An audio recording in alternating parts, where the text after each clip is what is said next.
Hello and welcome to the Checkpoint Reach podcast. I'm your host, Kerley. Today I'm joined by Sud and a special guest, Pat. How you doing, mate? Hello. Thanks for having me. No worries, Pat. No worries. Glad to have you, mate. And Pat is from the YouTube channel The Republic of Players, so definitely check that out. The links will all be in the description below. But yeah, man, we really thank you for joining us today to chat some gaming. How you doing? Oh, sure. I'm doing great. Lockdown and, big bushy beard, hair all over the place. Yeah, it's starting to recede now from all the stress, so having loads of fun. But yeah, it's going great. Well, hopefully we can cheer you up here. I was going to say, luckily I'm easy to cheer up. Yeah, but I mean, my hair, I've not cut my hair for like 3 months, and if we can't get cut for another 3 months, I don't even, it's going to be like up there.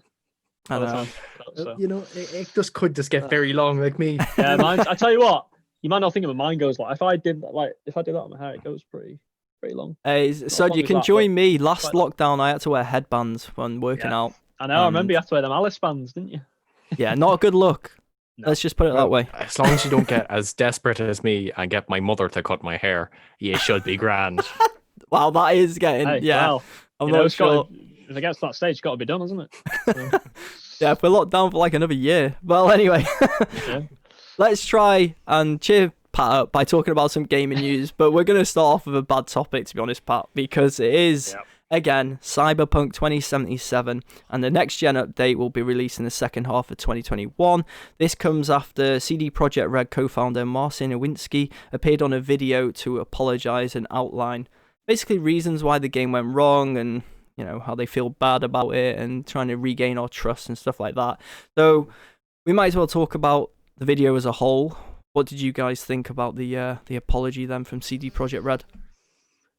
Wasn't much of an apology now, was it? Like, Sofit was like, here now, you're sort of pulling their legs now. I think there's like a statement where he says like, what was it? It was like the game, they felt that it was like they didn't see all these glitches coming for older consoles, which to me is that's basically just going, we're lying from through it the way we are. Like this, we don't care.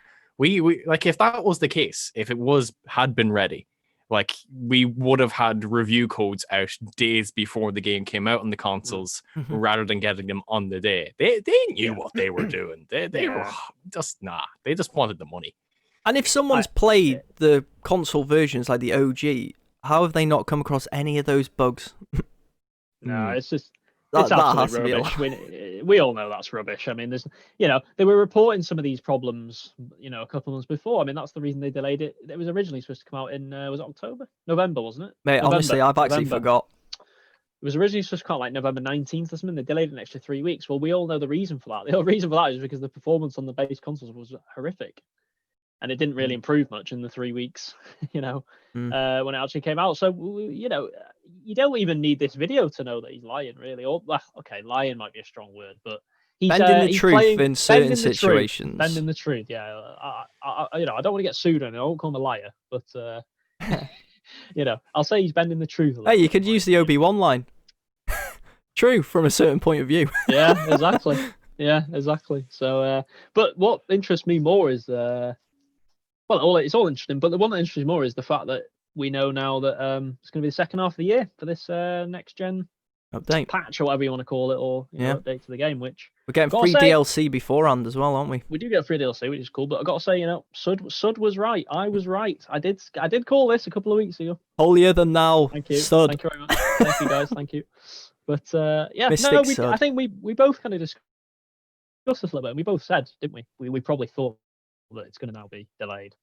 Unfortunately, this sort of patch. So, well, after everything that's happened, man, they have to focus on obviously fixing it on the base gen consoles, last gen consoles. So that was their biggest issue at the moment that they have to sort. I mean, it's not seamless on the next gen console. It's not seamless on PC either. So they still got problems in that department. I will say though, one thing that was refreshing was to see a video like this when a company's done wrong, rather than just ignoring it and being like, I'd rather see someone front it up. But now I know, Pat, I can see by your reaction you're not agreeing, but I'd rather give someone at least a little bit of credit for fronting up and coming out and saying, look, yes, I'm doing this because of money and the shareholders, but still I'm doing this, and not many people do front it up, so I'll give them a little bit of credit.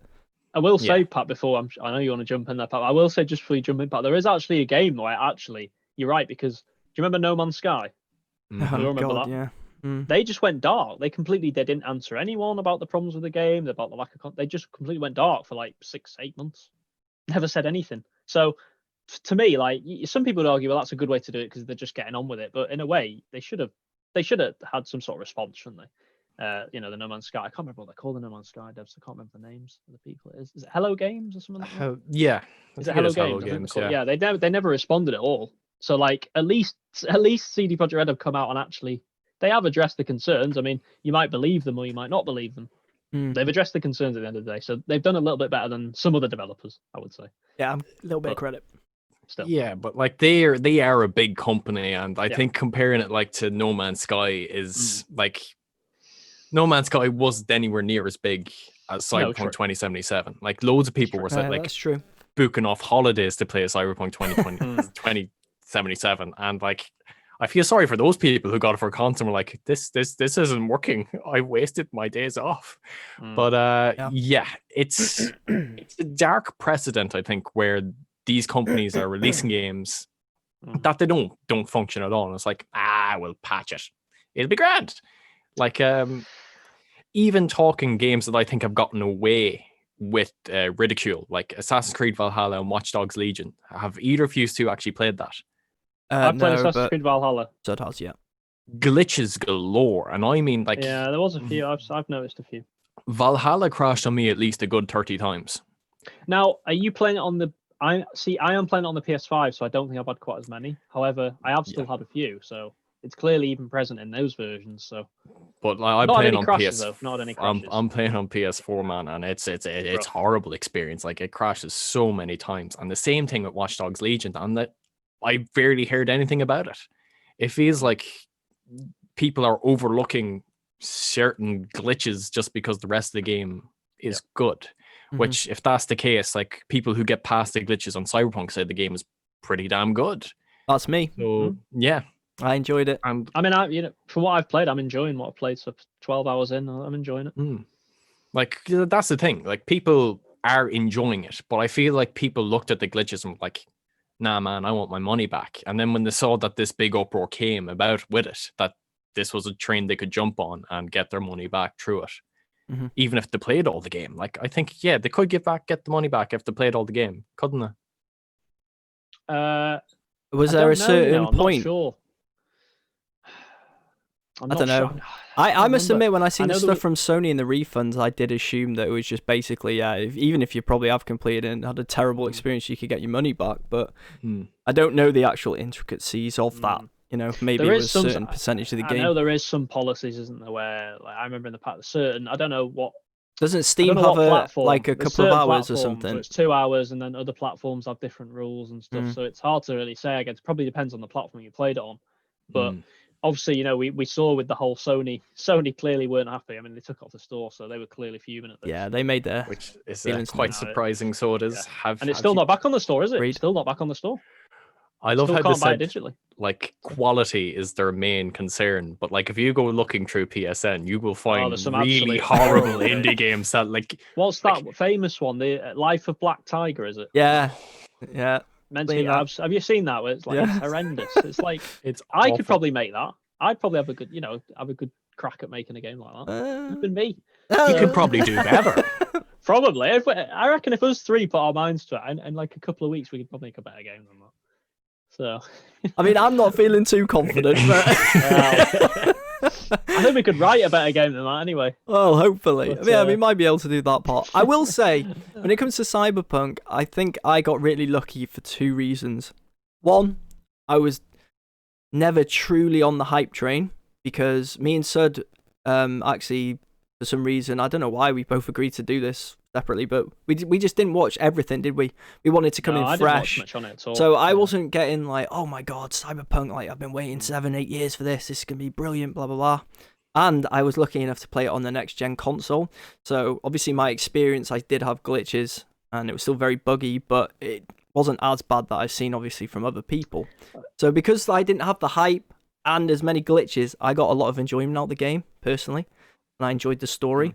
So, but I can understand why people are really pissed off, of course. But from my point of view, I got really lucky on that end.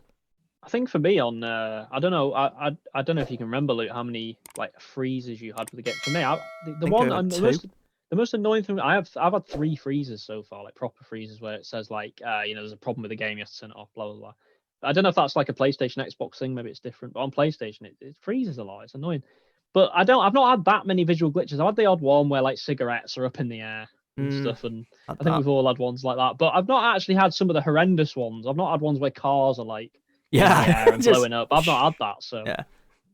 It's mainly the freezes that's a problem for me. One of the most annoying glitches or bugs I had, and the game still ran, but coming to the back end of the game, I would get like this little black bar that was like half transparent, that was just in the middle of the screen, as if it was like there for a dialogue box or something. Right. And I was thinking, all I could think was, when it first came up, I was like, oh, is my system of my character, is it like malfunctioning? Is that the whole part of the game? And then when I realized, oh no, it's not, I had to reload the game just to get rid of it.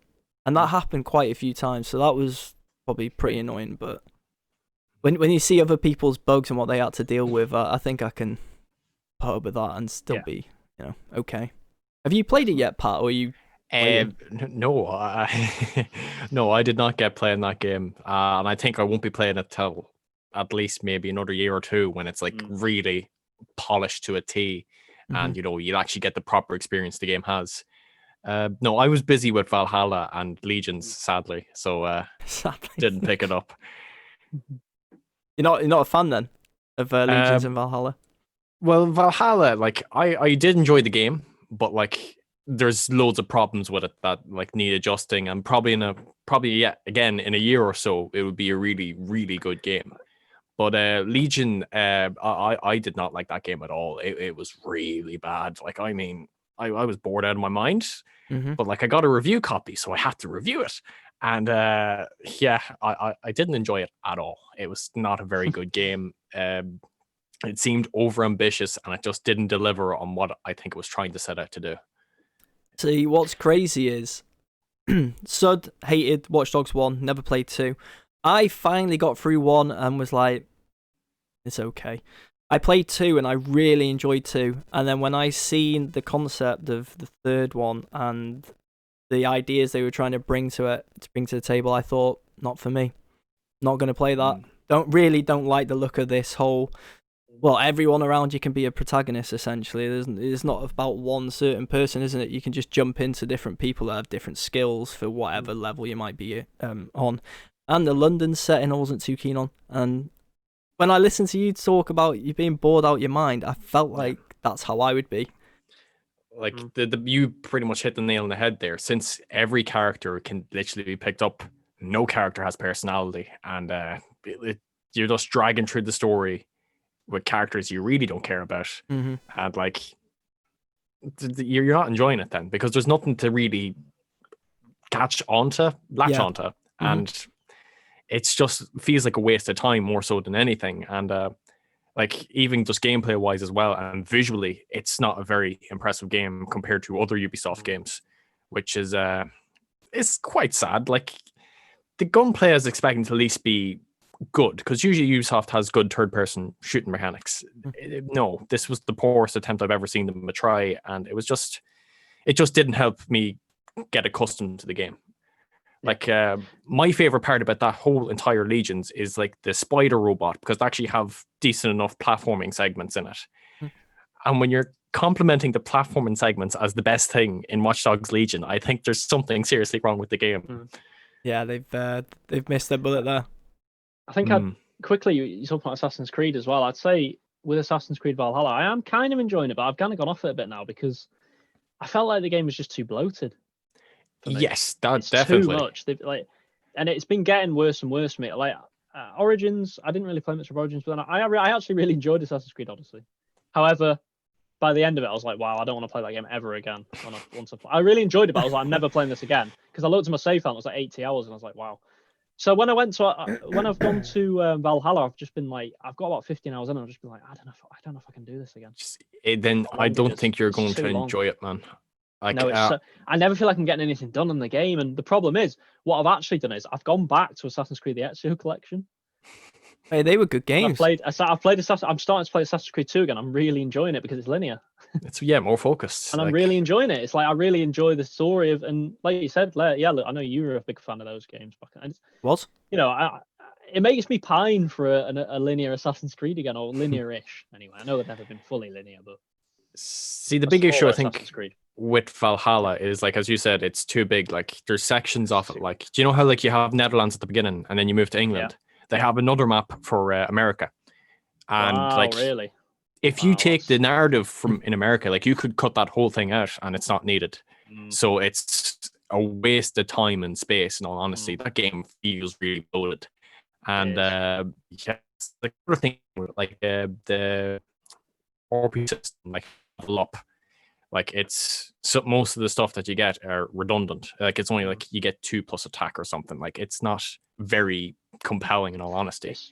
Yeah, I don't know. So I think one of those type of Assassin's Creed games for me would have been enough.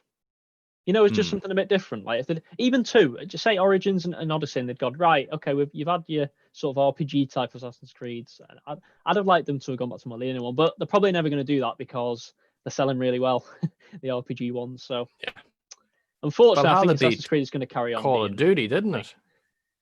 Yeah, it did. In the month, I think, which is insane. Really, I know surprising. Call of Duty overall will outsell it, but for that short period, it sold really well. But I don't know. How long? I think that was more due to. Isn't the game like how long to complete Valhalla? Isn't it like 80+ hours?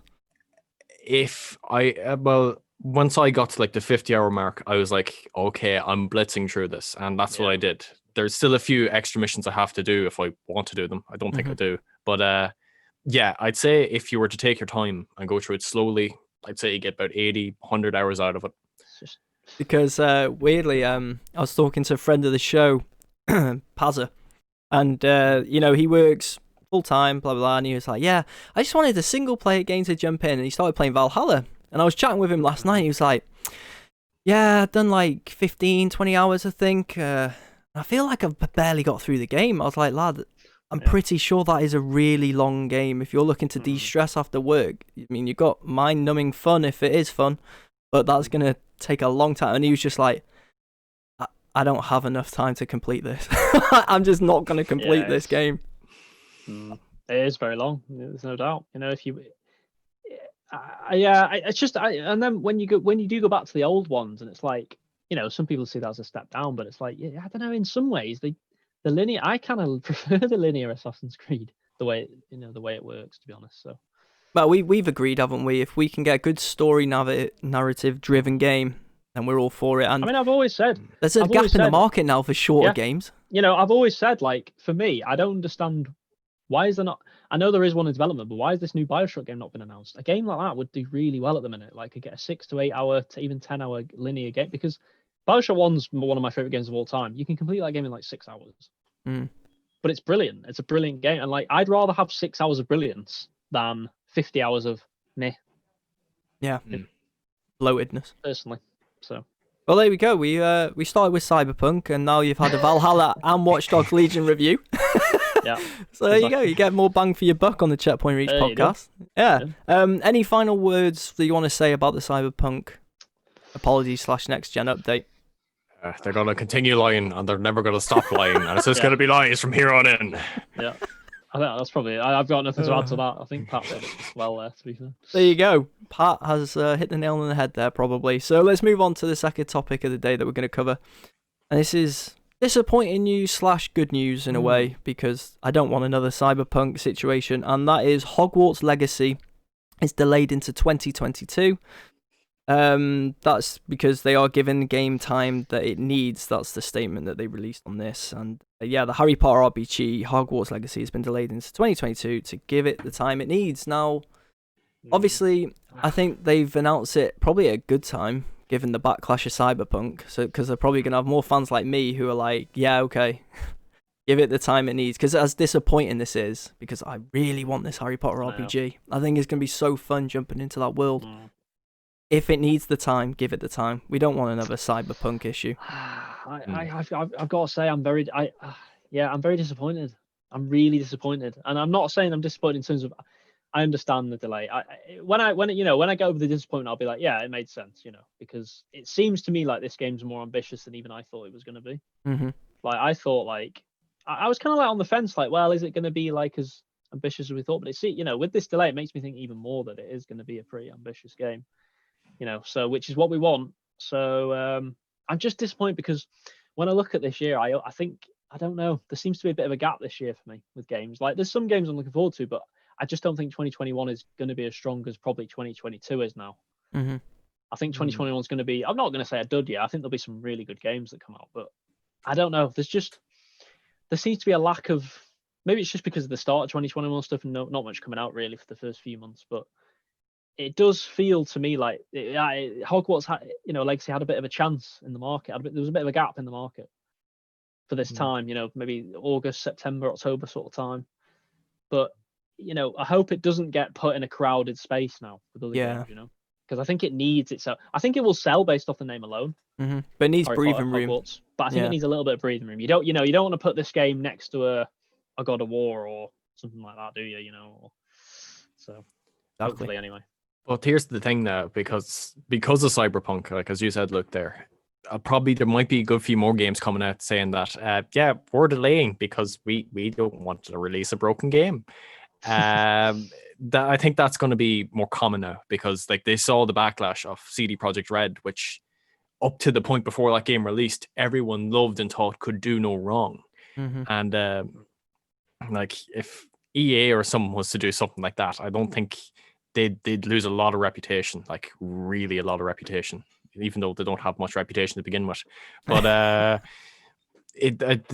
developers are going to have to be more careful, basically, is just from what Cyberpunk did. So that's kind of what we want though, isn't it, as well? Like you touched on earlier, Pat, me and Sud completely agree. This whole notion of releasing buggy games now and just we'll patch, don't worry, they won't patch, this patch, it's like, please just give me a game that's not broken. How about that? And I know, people will say, well, games are trying to innovate and they're getting more challenging. Maybe, it's getting bigger and bigger and bigger and whatnot. But at the end of the day, we still want games that are ready to play when they come out and not needing patches, surely. Yeah. So this might be a good thing. Absolutely. Is Hogwarts Legacy a game you're going to be interested in, Pat? Are you interested in the Harry Potter universe? I've read a few of the books. I don't particularly like the films. Like I think Prisoner of Azkaban, it's a good film, but I don't like the rest of them. Oh, and really? Yeah, like but I'm not sure. This is probably a game where I'll have to wait and see what it looks like because I want to see what sort of the magic system will be like because I can't really picture it in my head from what I've seen in the movie and what I've read from the books. So it would be interesting to see what sort of direction they take it.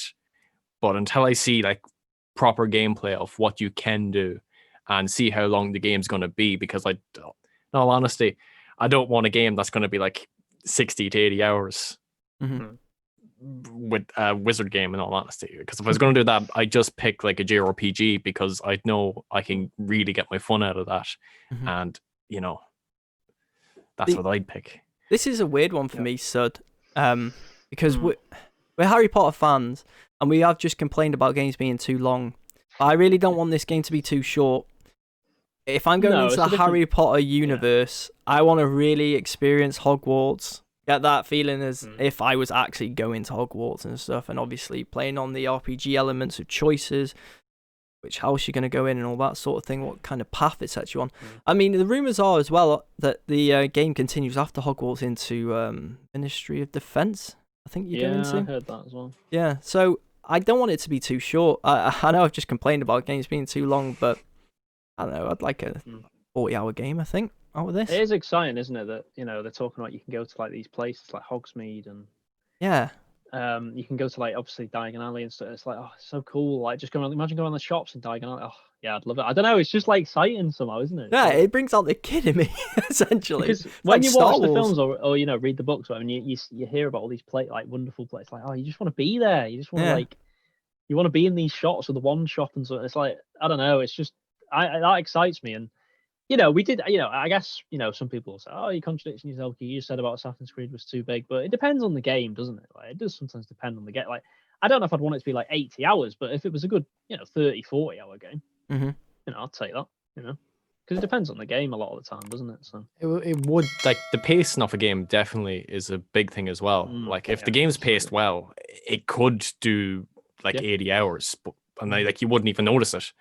Like, I think the biggest thing I've ever done like was Persona 5 Royale, where so long. in 1 week I did 150 hours, and I was like, oh, that just flew by. Oh, I didn't even recognize it.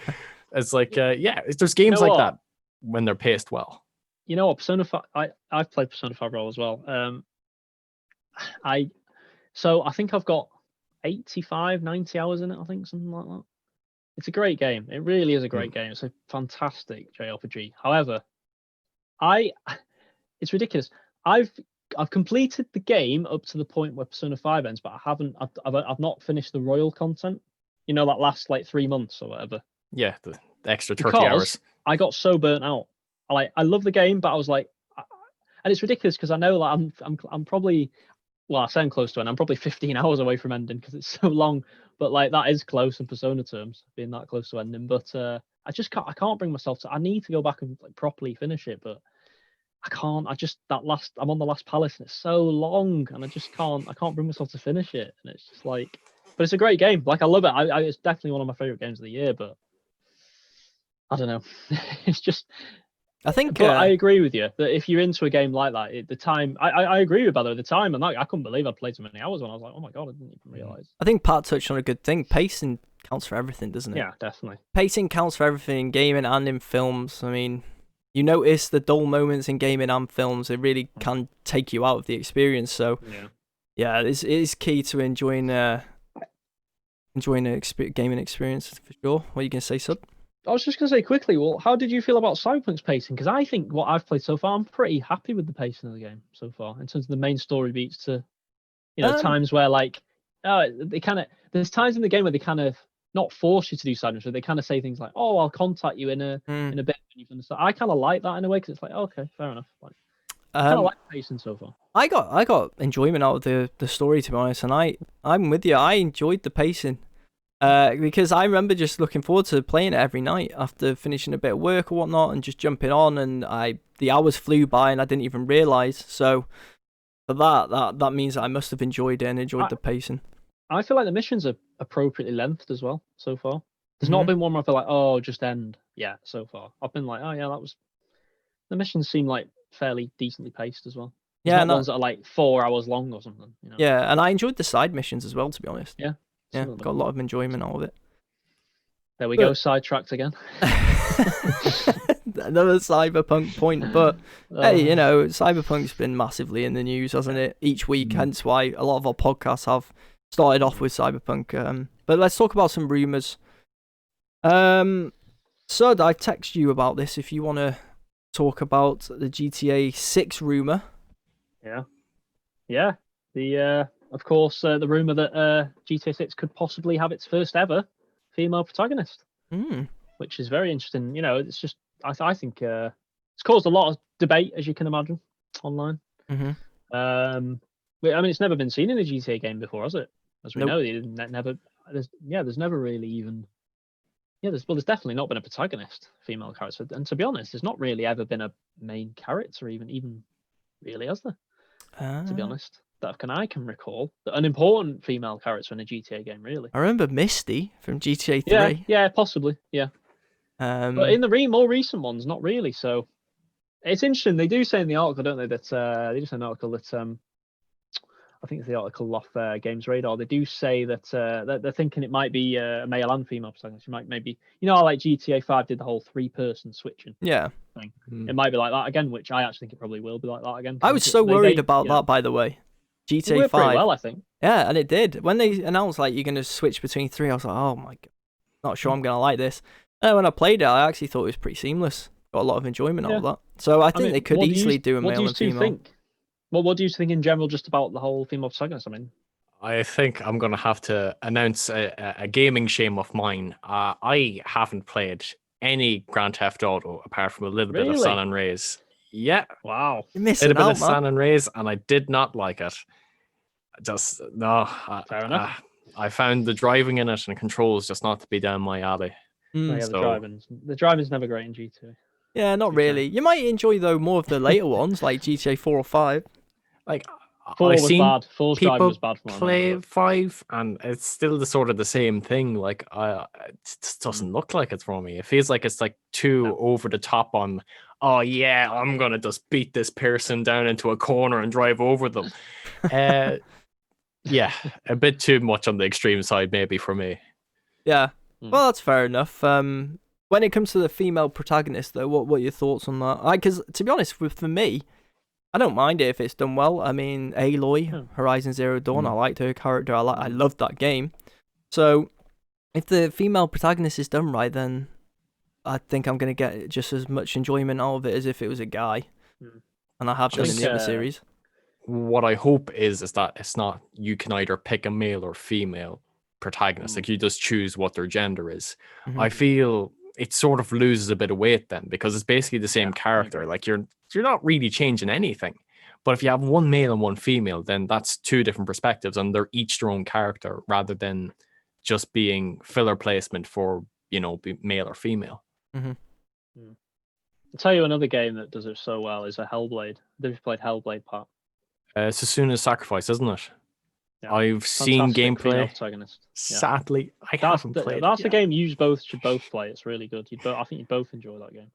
But Not really sure fun. about Hellblade. Really story orientated as well. And it's a short game as well, if I recall. Yeah, again, if you want to get a short game, it's about 5-6 hours long, so it's perfect for that. But yeah, she was a great main character, to be fair. But I don't know what you two think. I think it's about time in a way, really, that GTA did this. I think, we're in 2020 and it's like we've not had a female protagonist. As long as it's done correctly, and it's not just like Pat said, a shoehorned in sort of you can just choose I want a properly well written female protagonist. Like, we've seen that with, like you said, Aloy in Horizon. I think you're right, Lou, that's a great example.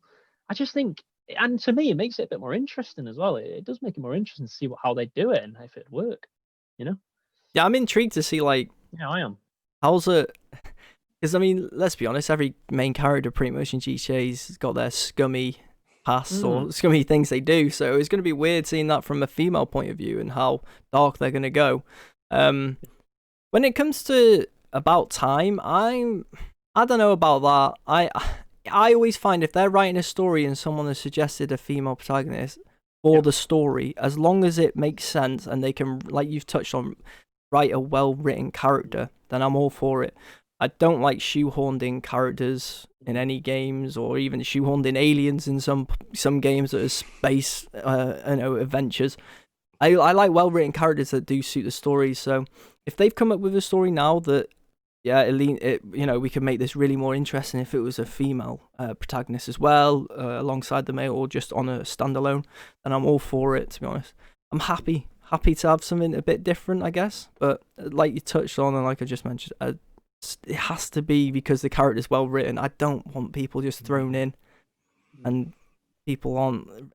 Man, you get into a whole different things because people start accusing you of things. But like, there's some characters out there, male or female, that are just thrown in, and they're just shells, really, aren't they? Yeah. You can't connect, and they don't have any decent backstory. I don't know. What gives me a lot of faith for this is that this is Rockstar we're talking about. They don't usually do things with half measures in terms of characters, do they? They usually fully commit. Yeah. I have a lot of faith if they did this that it would be a well-written character. I've got no doubt about that. You look at, I always go back to it. Arthur Morgan. You look at Arthur Morgan Red. I mean, just absolutely phenomenal character. I like them, and not just Arthur Morgan. All the characters, to be fair. But, the whole gang was so well written. Both males and females in the gang, so it was like. I'm pretty sure Pat doesn't like Red Dead. I nearly. Don't be telling me this now.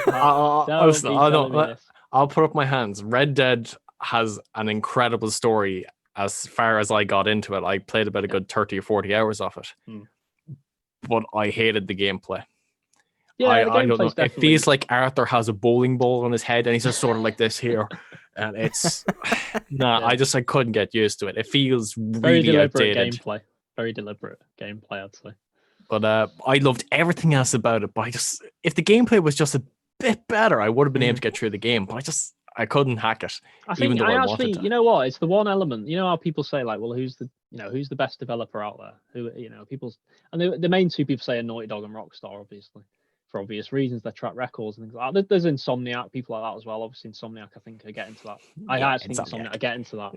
They are getting to that level. I don't think they're quite at the same level as Naughty Dog and Rockstar, but they're definitely getting up there. But I always think with Rockstar, their one fault is that it's always the gameplay. Even with GTA for me. Sometimes it can feel a bit clunky, can't it, when you even in GTA 5. So I think that's the one area they need to try and nail for their next game, for me. I think the big question though is like, how far is GTA 6 off? That's a good question, man. Do you know what? There's been a lot of talk about it more recently. I think it will be out in the next 3 or 4 years. I mean, that might seem a long time for people, but I think. If it came out in 4 years, 100%. If it came out in 4 years, how long's that? What's the gap between 5 and 6 then? Was it 2013? Be 12 years, yeah. Jesus. It's a long time, I know. They started making too much money online, time, didn't they?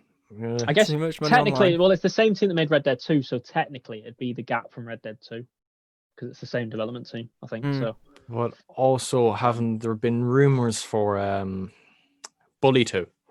Yeah, and I hope they're true. So if I really love the first Bully. If that is true, then there's a possibility that GTA, if it's not the next game, that if Bully 2's the next game, that GTA is even further off. Yeah. Well, unless it's a different part of Rockstar that's making it, which is a possibility. Could be an offshoot team that's making Bully 2 because they do. Rockstar are a very big, organization. They have different. There's Rockstar North and there's other Rockstar. Rockstar North are the ones that mainly do like the GTA and Red Dead. And there's other Rockstar that did like, I'm not sure who did Bully, but maybe it was the main Rockstar team, but I'm sure there's definitely offshoots that have done like, some of the side projects they've done in the past, like Manhunt and Bully and all them other games they did in the past. So they could, it could be handed off to another Rockstar team. So, potentially you could see a Bully and then the next year as GTA. Well, fingers crossed that we're going to get GTA 6 soon, to be honest, because it is actually one of my favourite franchises. I always love jumping in and playing the story in them games. Not as big on the online version of or element of the game. Yeah. Really? Yeah, that's probably a good place to leave the podcast and the topics we covered today. Let us know your thoughts in the comments below. Do you agree with the points you made? Do you disagree? You're looking forward to GTA 6, stuff like that? And if you are listening to the podcast on YouTube, please like this video, subscribe, as that will help the channel to grow. If you're listening to us on any audio platforms, leave us a nice review and also pass on the pod. And then you can find the podcast on social media on Instagram, Facebook and Twitter at CheckReachPod. And also you can find us guys on social media. Where can people find you, Pat? Find me on Twitter at PatGonMador. Sorry, I just completely blanked there for a second. Yeah, PatGonMador on Twitter. Lovely stuff. And the Republic of Players as well, Pat's YouTube channel. Jesus, fuck, yeah, Republic of Players YouTube as well. Zoning out now, so it's the end of the podcast. I'm just about to go to sleep. Time for bed. Time for bed now. Well, as I always mention, links will be in the description below, so definitely go and check out Pat's content. It's really good stuff, so we highly recommend that. And thanks for joining us, Pat, tonight. Wow. Thanks for having me. This evening. It doesn't matter. It's the podcast. It can be any time of the day. Exactly. That is true. But yeah, we really appreciate that. And you can find me and Sud on social media. Where can people find you, mate? For me, it's as usual, just on Twitter at David10Spud. Lovely stuff. And I'm on Twitter and Instagram at LEL3Ds at 9am for Instagram. But anyway, thanks for joining us this week. We hope you have a good week, and we'll be back next week to discuss some more gaming news. Bye, guys. Bye, guys.